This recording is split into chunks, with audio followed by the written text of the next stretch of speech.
Assalamualaikum warahmatullahi wabarakatuh. Bertemu lagi dengan saya Erlinda, Master Pendidikan, calon guru penggerak angkatan 9 dari SMP Negeri 59 Palembang, Sumatera Selatan.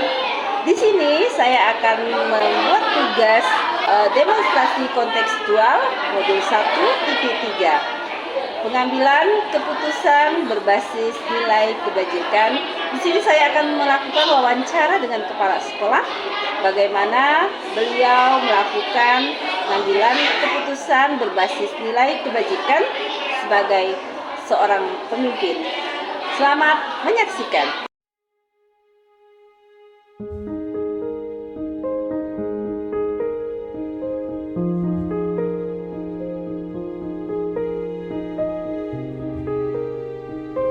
Assalamualaikum warahmatullahi wabarakatuh. Waalaikumsalam warahmatullahi wabarakatuh. Selamat pagi, bertemu lagi dengan saya Vivi Suryani, calon guru penggerak angkatan 9 dari SMP Negeri 59 Palembang.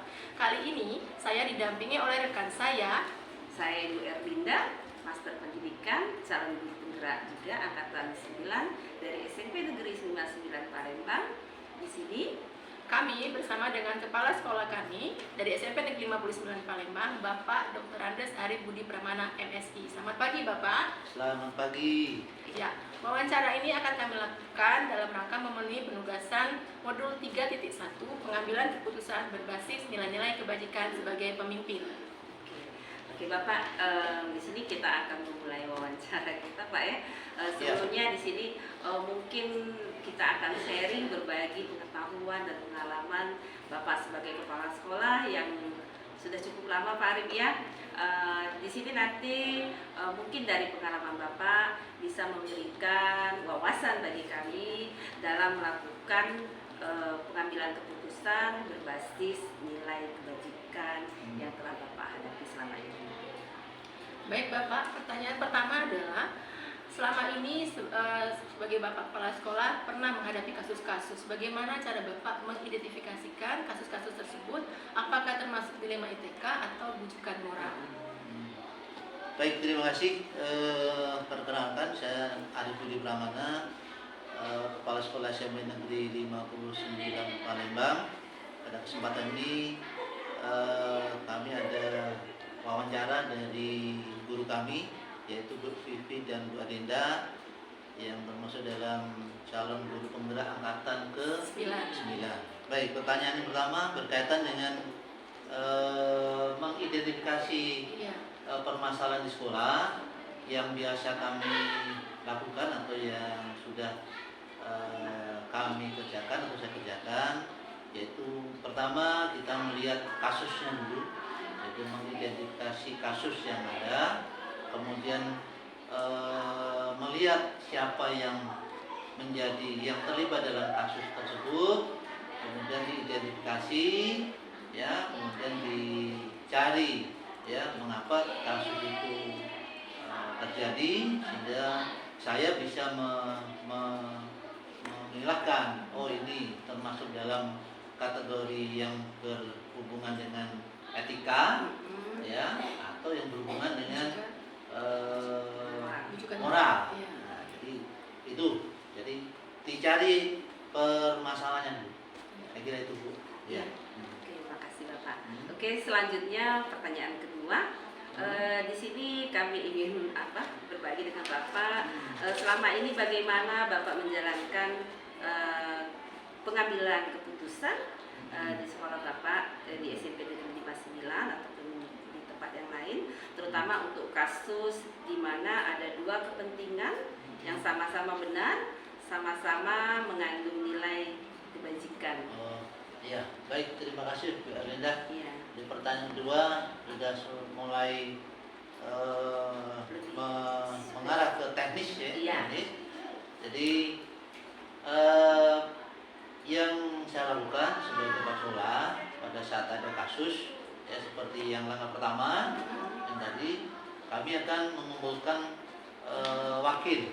Jadi wakil-wakil kepala sekolah, kebetulan kami ada 4 wakil kepala sekolah, ya, kami kumpulkan, kemudian kami ajak berdiskusi yang berkaitan dengan kasus yang ada, kemudian kami tampung dulu, kami tampung pendapat dari wakil-wakil yang sebagai staf saya, orang-orang terdekat saya di sekolah, sehingga kami tampung pendapat beliau-beliau, kami tampung, kemudian kami diskusikan kembali kepada keempat wakil, sehingga dari diskusi yang kami lakukan yang berkaitan dengan kasus yang terjadi itu baru dapat diambil kesimpulan untuk memberikan keputusan. Jadi intinya itu, jadi ada komunikasi dulu dengan wakil-wakil yang ada. Ya. Setelah itu baru ada refleksi ya Pak Iya, ya. ada Dari refleksi keputusan, kembali. Ya.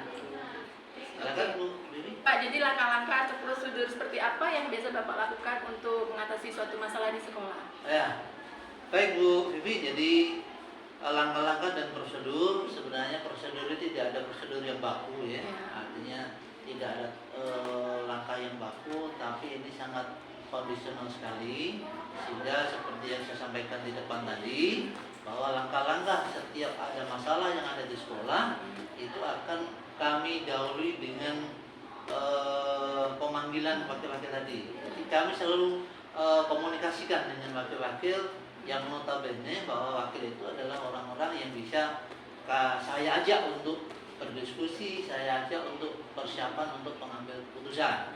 Jadi artinya seperti saya sampaikan di depan, kami akan selalu mengkomunikasikan, berdiskusi, kemudian bertukar pikiran dengan wakil-wakil. Oh, ini ada masalah, sehingga kami akan mengklasifikasikan, oh ini apakah termasuk dalam etika ya, atau dengan moral, sehingga nanti dalam memberikan keputusan itu akan kita sesuaikan ya, bagaimana memutuskan kalau masalah itu dalam bidang etika atau dalam moral. Saya kira itu Bu ya. Oke, Ya. Oke, luar biasa Bapak. Ya, itu. Jadi di situ Bapak sudah benar-benar matang ya dalam penerapan bagaimana mengambil sebuah kebijakan Ya, dalam terima keadaan kasih. sederhana. Oke Bapak, tadi sudah ada langkah-langkah yang Bapak sampaikan Pak ya. Kira-kira hal apa saja yang selama ini Bapak anggap paling efektif dalam pengambilan keputusan yang berkaitan dengan di rumah etika ataupun keputusan moral yang terjadi? Terima kasih Bu. Hal-hal yang efektif tadi tentunya berkaitan dengan langkah-langkah yang saya kerjakan. Artinya awal itu akan mengidentifikasi masalah dan sebagainya. Tapi intinya bahwa langkah itu efektif atau tidak, ini kalau keputusan yang saya ambil ini akan diterima oleh seluruh warga sekolah, bahkan diterima oleh orang-orang yang bermasalah, itu ya, dengan ikhlas dia menerima itu bahwa langkah itu sudah efektif. Selama ini tidak bisa diterima oleh yang bermasalah maupun warga sekolah, ya artinya saya belum efektif ya, belum efektif. Jadi itu intinya ya. Terutama dengan komunikasi yang baik ya Pak. Iya, sehingga komunikasi semuanya yang bisa baik, terlibat. betul. Iya. Ya. Oke, luar biasa sekali Bapak jawabannya. Kami ingin mengetahui apakah Bapak mempunyai kendala atau tantangan selama mengambil keputusan tadi?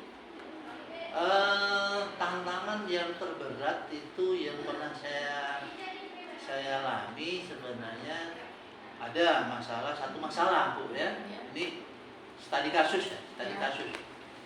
Begini, dalam satu sekolah itu, dalam permasalahan itu melibatkan siswa. Nah, siswa ya. Siswa ini kebenaran orang tuanya guru juga di sekolah. Nah, jadi ini yang merupakan tantangan terberat dalam selama saya menjabat jadi kepala sekolah dalam menentukan keputusan apakah ini yang berdampak pada seluruhnya, karena siswa yang bermasalah tentu saja sesuai dengan aturan ada sanksi.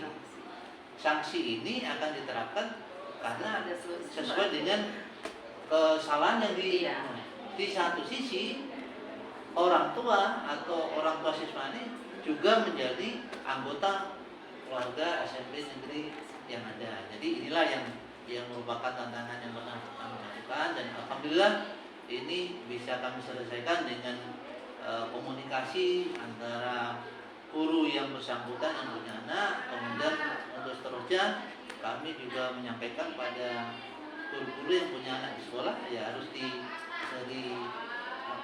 dijaga sendiri, diberi arahan sendiri, dibimbing sendiri. Saya kira itu, Bu.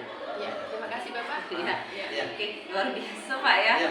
Itu merupakan sebuah dilema yang mungkin menyebabkan kita kepikiran ya Pak ya. Iya, betul. Karena mengambil sebuah keputusan yang sangat sulit Pak ya. Ya. Oke, tadi sudah Bapak sampaikan bagaimana mengambil keputusan yang sangat berat, ya sangat berat. Jadi di sini Bapak, saya ingin menanyakan, apakah dalam menyelesaikan kasus-kasus yang ada, Bapak memiliki tata kelola atau jadwal tertentu dalam sebuah penyelesaian kasus dalam dilema etika ini? Terus apakah Bapak langsung menyelesaikan hal tersebut atau memiliki sebuah jadwal untuk menyelesaikan, baik itu bentuk prosedur seperti apa yang Bapak lakukan di sekolah? Apakah Bapak mempunyai schedule untuk menyelesaikan permasalahan atau pada saat itu permasalahan itu harus selesai dan harus langsung ditanggapi? Bagaimana Iya. Bapak? Baik, terima kasih. Seperti saya sampaikan, Bu Erlinda, Bu Ufi, jadi kasus ini adalah kasuistis dan secara periodik. Kita tidak bisa memprediksi atau menjadwalkan nanti ada kasus ini ada. Jadi karena itulah saya khususnya tidak punya jadwal khusus dalam hal untuk mengelola kasus dan sebagainya. Yang jelas kami punya target secara periodik bahwa setiap kasus harus secepatnya diselesaikan. Jadi ini yang jadi target dan prinsip kami, khususnya saya, setiap kasus itu harus secepatnya diselesaikan. Selesai hari ini, ada kasus hari ini, selesai hari ini, alhamdulillah. Kalau belum bisa berarti menunggu waktu dan harus secepatnya yang jelas tidak ada jadwal khusus. Iya. Ya. Oke, luar biasa. Ya. Nanti ketika ada kasus kita tidak tahu Pak ya, Ya. momennya kapan. Jadi Ya. semua kasus harus cepat diselesaikan Harus selesai. agar tidak terjadi miskomunikasi Ya. ataupun hal yang lain ya Pak Ya, ya. betul. Terima kasih. Oke Bapak, kita lanjutkan pertanyaan berikutnya. Yang ingin saya tanyakan adalah, apakah ada orang-orang yang membantu Bapak dalam mengambil keputusan dan faktor-faktor apa yang mempermudah Bapak mengambil suatu keputusan tersebut? Terima kasih Bu Vivi. Jadi seorang pemimpin atau seorang kepala sekolah dia tidak mungkin akan bisa bekerja sendiri. Dia tidak ada artinya apa-apa kalau kepala sekolah kemudian dia berdiri sendiri, kemudian ngomong sendiri dan sebagainya. Tentu saja ada tim, ya, tim sekolah yang memang itu sudah menjadi kepercayaan kepala sekolah, Bapak Ibu. Jadi nanti Bu Vivi, Bu Erlinda ini kalau sudah jadi kepala sekolah juga harus punya tim, ya, tim yang solid itu, ya, solid. Artinya Bapak Ibu, tim solid itu adalah wakil-wakil yang ada di sekolah. Jadi begitu saya masuk di sekolah, maka wakil kepala sekolah itulah yang saya ajak untuk berdiskusi, ya, berdiskusi, mengabaikan suara-suara di luar itu. Jadi wakil-wakil inilah yang kami ajak untuk berdiskusi, dan wakil-wakil inilah yang selalu minta saran. Ada masalah saran, ya, hingga ini menjadi tim, ya, tim. Jadi khusus saya bahwa tim ini adalah wakil kepala sekolah, ya, wakil kepala sekolah ini, sehingga saya akan memberi kepercayaan kepada wakil-wakil saya untuk bekerja sama. Jadi kira-kira yang memberikan masukan, yang membantu itulah, ya, wakil-wakil sekolah. Ya, jadi baik Bapak, jadi Bapak dibantu dengan kepercayaan Bapak wakil-wakil kepala sekolah Iya. Pak, ya. Oke. Betul. Selanjutnya silakan Iya. Bu Linda. Jadi ya luar biasa Pak ya, tidak mungkin sekolah ini akan berjalan hanya dengan Bapak seorang. Jadi Betul. harus memerlukan Ya, betul. tim yang solid Pak ya untuk menjalankan Oke. kepemimpinan dan berjalannya program sekolah. Oke Bapak, dari apa yang sudah kita obrolkan hari ini, kira-kira apa pelajaran yang bisa Bapak petik lah ya dari dilema etika dan kebijakan moral yang rujukan moral ya yang sudah kita bicarakan tadi, kira-kira. Baik, terima kasih Bu Vi dan Bu Elinda. Jadi seluruh yang kita bicarakan, kita diskusikan, kita obrolkan, ada satu kata yang mengikat seluruh yang ada, yaitu kalau bagi saya komunikasi. Ya, satu kata itu komunikasi. Semuanya akan bisa terselesaikan, semuanya bisa lancar dalam pengambilan keputusan, kemudian menyelesaikan masalah. Ini dasarnya adalah komunikasi. Sehingga saya dengan wakil-wakil saya, dengan warga sekolah itu menekankan sekali bahwa perlu ada komunikasi. Komunikasi itu tidak hanya satu arah, tapi dua arah. Saya menerima masukan, kemudian warga sekolah juga berhak untuk memberikan saran dan sebagainya. Ini komunikasi. Jadi dari seluruh rangkaian tadi, apapun masalah, apapun persoalan yang ada di sekolah, ini akan cepat selesai dan bisa diterima oleh seluruh warga sekolah kalau ada komunikasi. Luar biasa, benar sekali yang Bapak sampaikan. Intinya adalah bagaimana kemampuan kita untuk membangun sebuah komunikasi dalam lingkungan masyarakat, keluarga, ya, masyarakat atau dalam lingkungan sekolah, skup kepemimpinan Bapak di SMP Negeri 59. Oke, mungkin dari pembahasan kita tadi luar biasa, keputusan-keputusan yang Bapak sampaikan, langkah-langkah yang Bapak gunakan dalam mengambil sebuah keputusan yang berbasis nilai kebajikan itu sudah secara tidak langsung tergambar 9 langkah dalam mengambil sebuah keputusan. Oke Bapak, terima kasih untuk pertemuan kita hari ini, wawancara kita hari ini. Saya dan Ibu Pipi Suryani mengucapkan banyak terima kasih. Sama-sama Bu. Ya, atas kehadiran Bapak. Iya. Jawab pertanyaan kami, menyelesaikan tugas modul 1. Jadi Ya. satu. Semoga sukses. Iya. Ya, Ibu, ya. Terima kasih Bapak. Ya. Kami akhiri. Wassalamualaikum warahmatullahi wabarakatuh. Waalaikumsalam warahmatullahi Oke, assalamualaikum warahmatullahi wabarakatuh. Bertemu lagi dengan saya Erlinda, Master Pendidikan, calon guru penggerak angkatan 9, perwakilan dari SMP Negeri 59 Palembang, Sumatera Selatan. Pada hari ini saya akan melakukan wawancara berkaitan dengan demonstrasi kontekstual modul 3.1, pengambilan kebijakan dengan nilai-nilai kebajikan. Oke, di sini saya ditemani oleh Ibu Kartini Dwi Ningsih, Master Pendidikan, Kepala Sekolah SD Negeri 185 Palembang. Apa kabar Ibu? Alhamdulillah baik Ibu. Iya, oke Ibu. Di sini saya mohon izin, terima kasih karena sudah diterima untuk wawancara Ibu berkaitan dengan pengambilan keputusan berkenaan dengan nilai-nilai kebajikan. Iya. Oke Bu Kartini, di sini sharing berkaitan dengan pengalaman Ibu selama menjadi kepala sekolah, bagaimana mengambil kebijakan sebaik mungkin ya, sehingga kebijakan tersebut bisa diterima oleh warga sekolah ya. Oke, baik Ibu. Di sini saya akan menanyakan beberapa pertanyaan. Jadi di sini mulai dari pertanyaan yang pertama. Baik Ibu, selama ini bagaimana Ibu dapat mengidentifikasi kasus-kasus yang merupakan dilema etika yang terjadi di sekolah Ibu? Iya, baik, terima kasih Bu Erlinda. Sebagai seorang pemimpin, termasuk saya juga, itu pasti mengalami berbagai macam masalah, dilema etika ataupun bujukan moral. Nah, seorang pemimpin harus dengan cepat dan tangkas dalam mengambil keputusan. Nah, keputusan yang diambil jangan sampai menyalahi aturan. Untuk itulah kita identifikasi dulu apa sih masalahnya. Kemudian harus memegang juga rambu-rambu yang ada di sekolah, peraturan-peraturan.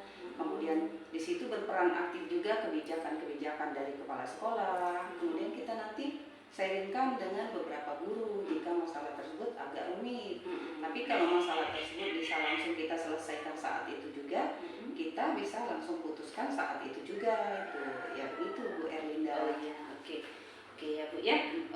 Sudah sangat matang sekali ya Bu ya dalam penyelesaian permasalahan yang ada ya Bu. Alhamdulillah. Oke, pertanyaan selanjutnya, selama ini bagaimana Ibu menjalankan pengambilan keputusan di sekolah Ibu terkait dengan kepentingan yang sama-sama benar dan kepentingan yang sama-sama merupakan nilai kebajikan. Iya, baik, terima kasih Bu Erlinda atas pertanyaannya.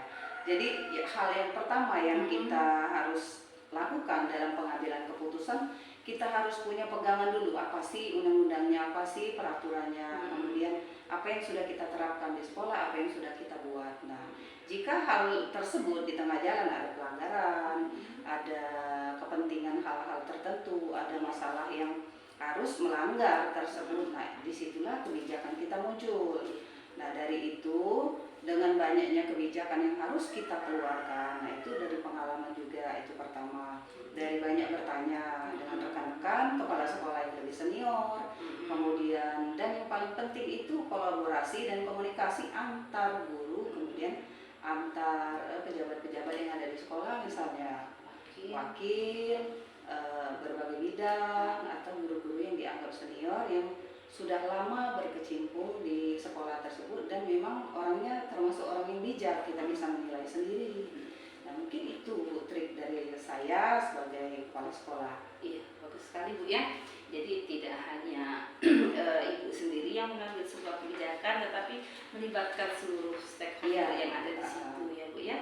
Oke, terima kasih Ibu. Selanjutnya untuk pertanyaan selanjutnya ya Ibu ya, langkah-langkah atau prosedur seperti apa yang bisa Ibu lakukan selama ini dalam melakukan mengambil keputusan ya, dalam mengambil kebijakan dalam sebuah permasalahan.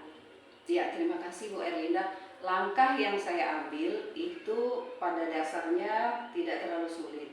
Hanya saja ketika terjadi masalah di lapangan, kita berusaha untuk mendamaikan, mencari solusi dari masalah tersebut. Nah kita pahami dulu, kita identifikasi dulu masalah tersebut apa. Nah jika terjadi antar siswa yang tidak bisa diselesaikan oleh guru, baru nanti kepala sekolah yang langsung turun tangan ya. Tapi prosedurnya ada dari wali kelas atau guru kelas, kemudian kalau sudah agak levelnya tinggi kesiswaan, terakhir baru dengan kepala sekolah.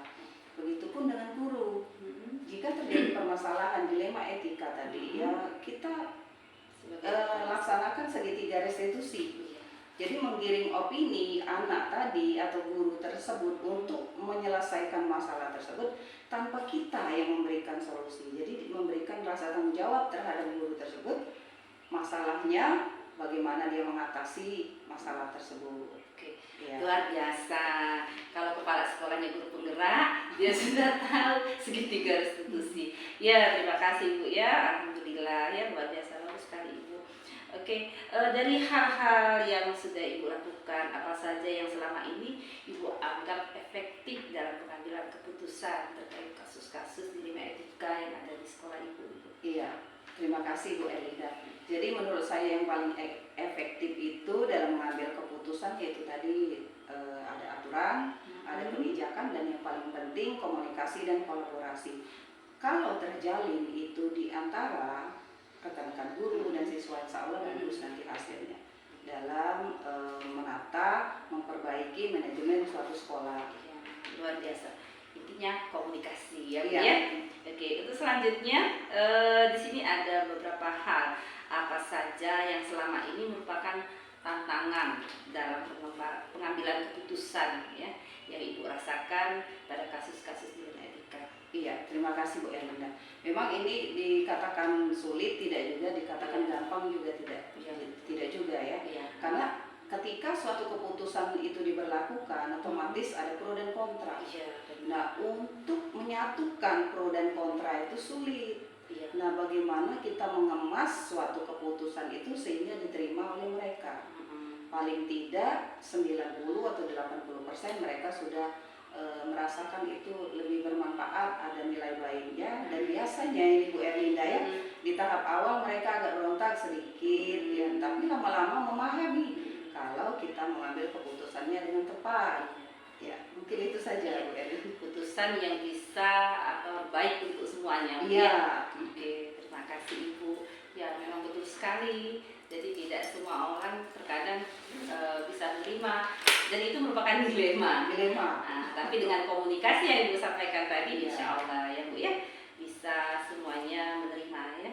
Oke Ibu, selanjutnya dalam melakukan apa ya, menangani sebuah kasus-kasus, apakah Ibu punya apa ya, schedule atau jadwal tertentu dalam sebuah penyelesaian kasus dilema etika di sekolahan Ibu atau bagaimana? Iya, terima kasih Bu Erlina. Kalau schedule tuh ada, tapi tidak semua langsung membahas suatu masalah. Misalnya setiap bulan ada rapat bulanan. Di Iya. rapat bulanan itulah kita jelaskan berbagai program sekolah. Iya. Jika ada masalah berbenturan dengan program-program dan kegiatan sekolah, pasti guru akan bertanya. Nah, penyelesaiannya di situ. Kemudian yang kedua itu kita aktifkan kombel. Alhamdulillah SD 185 ini sudah ada kombel, sudah resmi di PNM itu Komunitas salam belajar, ya? santun. Oh. Jadi ya 185 sahabat penuntun. Nah itu maksud dari kombel tersebut menuntun guru-guru, saling sharing, saling berbagi. Itu biasanya kami lakukan paling tidak seminggu 3 kali. Setiap jam istirahat siang jam 1 sampai jam 2.30 menunggu pinjer pulang. Untuk yang shift pagi, Iya. shift siangnya dia masuk lebih awal kan, sekitar jam 10-an. Bisa dibahas di situ. Ya bisa dibahas di situ. Permasalahannya Ya, ada, Bu, ya. permasalahan. Kemudian yang ketiga, jika terjadi masalah di tengah jalan, mungkin di antara urgen lah Iya. seperti itu yang Masalah. tidak terprogram Iya. tiba-tiba, nah maka kami ya kolaborasi dan komunikasi tadi. Iya. Saya panggil 2 orang bermasalah tadi, tapi saya tetap menetapkan tidak 4 mata, harus ada 6 mata karena harus ada mediasi di situ. Nah, kalau yang misalnya 4 mata untuk mereka misalnya bercerita, curhat secara pribadi, di situ kapasitas saya bedakan untuk mengambil keputusan di sekolah. Kayak gitu Ibu Erlina. Luar biasa Bu ya. Jadi sudah ada komunitas belajar yang dimana di situ bisa mengatasi sharing-sharing terkait permasalahan kegiatan pembelajaran dan sebagainya Bu ya. Tetapi tidak menutup kemungkinan ketika ada permasalahan urgen itu harus segera dilaksanakan, diselesaikan. Iya, ya. saat itu juga. Oke, terima kasih Ibu. Dari yang obrolan yang sudah kita perbincangkan pada hari ini, adakah faktor-faktor yang selama ini mempermudah ya atau membantu Ibu dalam pengambilan keputusan dalam kasus-kasus dilema etika ini Ibu? Iya, kalau mempermudah sih yang pasti kita setiap contoh saja berkendaraan harus punya SIM, harus ada rambu-rambu. Iya. Nah, peraturan atau rambu-rambu itulah yang kita pegang. Jadi kita enak ngomongnya. Iya. Kalau berdasarkan peraturan yang telah ada, disepakati, yang sudah disepakati atau dikeluarkan oleh Dinas Pendidikan atau hal-hal tertentu yang sudah kita sepakati seperti kita membuat kesepakatan kelas. Oh iya. Nah itu kemudian kita libatkan itu tadi tim yang ada di sekolah, baik itu para wakil, guru senior atau orang-orang yang bijak di sekolah tersebut. Jadi kita tidak mengatasi masalah itu sendirian. Iya. Nah jadi kita atasi secara bersama. Nah, lagi-lagi kata kuncinya itu tadi komunikasi dan kolaborasi. Iya. Oke Bu ya. Ya. Oke, jadi di sini faktor pendukungnya yang bisa menjadi senjata lah ya Bu ya. Jadi ada peraturan baik itu dari Dinas Pendidikan atau peraturan sekolah yang disepakati bersama oleh warga sekolah. Jadi itu sebagai pedoman. Ya, jadi tidak susah untuk memberikan wejangan terlalu banyak ya Bu ya. Tapi tetap kebijakan itu kita berperan juga. Oke ya Bu ya. Oke, ini pertanyaan terakhir Ibu. Iya. Dari semua hal yang telah disampaikan tadi, pembelajaran apa yang kira-kira Ibu petik dari pengambilan keputusan yang Ibu gunakan ya di sekolah berkaitan dengan etika, dilema etika? Iya. Pelajaran yang penting itu kita mengambil keputusan itu adalah ketika kita mengambil keputusan yang bersifat ya dalam arti kata mampu menyelesaikan suatu masalah dengan baik dan benar tanpa ada dampak-dampak yang hal yang di luar itu sudah tercapai dengan baik, itu ada rasa kesenangan tersendiri di dalam batin. Jadi hal tersebut akan muncul di dalam diri kita. Begitupun dengan si orang atau subjek yang sedang mendapatkan masalah tersebut, dia juga bisa menyelesaikan masalahnya dengan bantuan kita. Dan hal yang penting lagi yaitu tadi harus ada kerjasama, kemudian pengalaman, ada kebijakan berperan di situ. Dan yang paling sangat penting adalah kultur di sekolah itu tetap kondusif, walaupun apapun yang terjadi seperti itu. Kita ambil nilai positifnya saja. Demikian Bu Erlinda. Oke, luar biasa Ibu Kartini. Terima kasih Ibu. Ya, sama-sama Ibu Erlinda. Iya. Oke, demikianlah wawancara yang sudah saya lakukan dengan Ibu Kartini Dwi Ningsih, Master Pendidikan, Kepala Sekolah SD Negeri 185 Kota Palembang. Saya akhiri, wassalamualaikum warahmatullahi wabarakatuh. Waalaikumsalam.